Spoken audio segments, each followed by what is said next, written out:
Hello and welcome to WJTS In.Form. We're going to talk about Indiana weather, or at least what we've had in the past, what we may be looking forward to here in the future.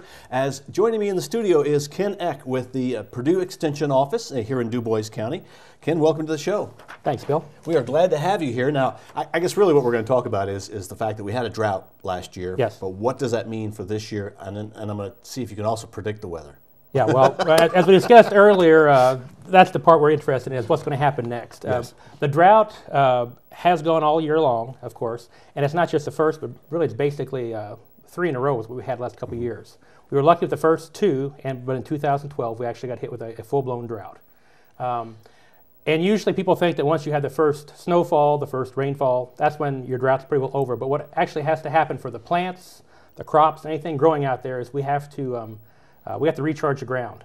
And we're still in drought mode, or we were until recently. There's a National Drought Service, a drought monitor out in Nebraska that actually looks at these kind of things. They monitor the rainfall, what they thought was used up by plants, and they kind of predict where the droughts are around the state. And this last year, in 2012, starting in Posey County and coming up towards us, is where they showed the drought being one of the worst places in the state. And we've since gotten past that. In the beginning of January, we had a lot of snowfall events. That helped us out quite a bit when that melted. We've also had some gentle rainfall since then, as well as some little bit stronger rainfall events that came through and kind of flooded some areas in the county. And most of the central part and southern part of the state are pretty well off the drought monitor for now. Up around East Chicago, Fort Wayne area, they still need about 1.5 inches, 3 inches yet. But other than that, Indiana is out of the drought category, and we're back into normal conditions. Now, one of the things you asked about earlier, though, is how's that going to fare for the next summer or so. Mm-hmm. And like I kind of mentioned, if you can tell me the weather between now and then, I can kind of tell you what's going to happen. You know, it's kind of like predicting the sports and anything else out there. What we're looking at right now is we're out of the red category. We're in normal conditions again, but we really need a lot more rain out there. If you look at tile lines around the county, or if you dig a basement or a hole in your backyard for a tree, it's going to be very dry yet. It's going to be moist, but it won't be the clay you're used to digging in this time of year in the winter. It's not going to be very sticky. And we just need more rainfall to kind of recharge, kind of like charging up your bank account. You need to have as much money there as you can for the rest of the year in case something does go wrong. We just don't know what's going to happen.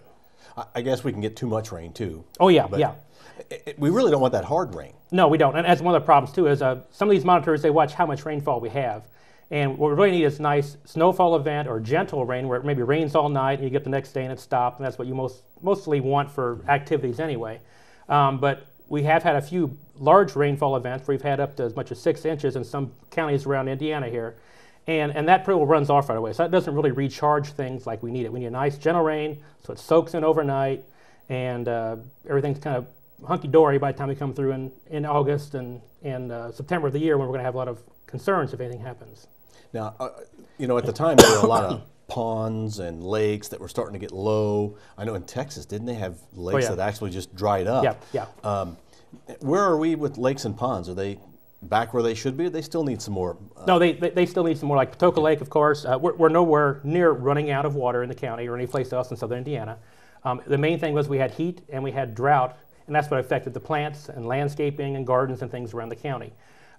We aren't high by any means in any of those places. Livestock that use those facilities, recreational uses, sometimes that affects it slightly, but all those places need to recharge, and that's basically what we're doing here in the winter. The extra runoff, we have a lot of hills and stuff, and that's where we usually get the extra runoff, the rainfall that's caught in those ponds, lakes, some of the streams and things, so we have the levels we need to have for, again, use all through the year then.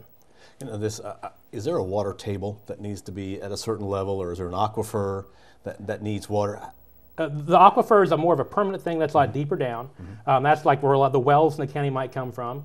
Although most people in the county, if you look around, are on water supplies, mainly at Patoka Lake, but maybe in Huntingburg area they have the Huntingburg Lake, other places like that. So that's where we're really watching the lakes that are identified as major sources of public water use for drinking and use like that. And again, they're not low, but they're definitely not up to maximum levels. So we need to have that recharge again. If we have normal rainfall again, which is what we're kind of expecting, the predictions are that for February we'll have about normal rainfall events, precipitation for what we have in February in past years. And in April they predict that we'll probably have a little bit above normal precipitation, By the time farmers want to get in the fields and people are itching to get back in their gardens, we'll start seeing a lot of rainfall again, and maybe not necessarily be a flooded year, but they expect to have a little more rain than normal. Okay, so April showers hopefully will April showers will be a little bit heavier than normal. Yep. Okay. Yep. Because of the drought last year, will we still see some effect? I know we've had some rain, we're doing okay, but will there be some plants and some things that were damaged because of the drought? Oh yeah. The two biggest things that a landowner should look at basically be their front yards or lawns around their house, and also things like evergreen trees. First, with the yards, a lot of places were kind of dry this year because of drought, and not just in 2012, but 2011 and 2010 as well.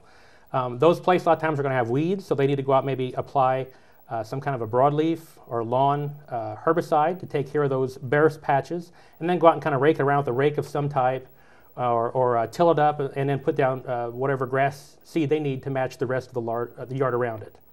And if you need descriptions of what kind of plants to put in there or what seeding rate should be, the Purdue Extension Office has publications on that. They can come out and get information on that.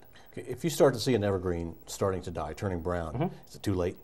If it's turning brown, usually it is a little bit too late. Okay. If you think about your Christmas tree, you usually cut them off in November, and by the time you get around to January, that tree still looks nice and green yet, but basically has no roots. A lot of the trees you see out there are suffering from, again, not just this year, but 2 or 3 previous years, and they might have compacted soil beneath them. It might just be their time to expire because of the drought. But a lot of evergreen trees aren't really native to Indiana.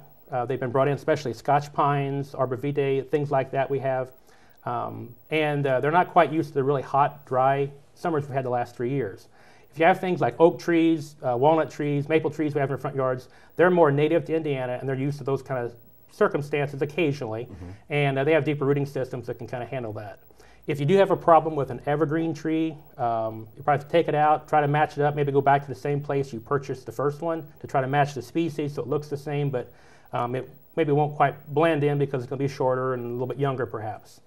One other thing to do is maybe think about trying to, if you can get rid of the evergreen trees, if you have several go out or an entire row in some cases, think about a hardwood tree of some type that might be pretty, some kind of a flowering dogwood or another variety that might be more native to Indiana, and that might have a better chance if we do have droughts in the future.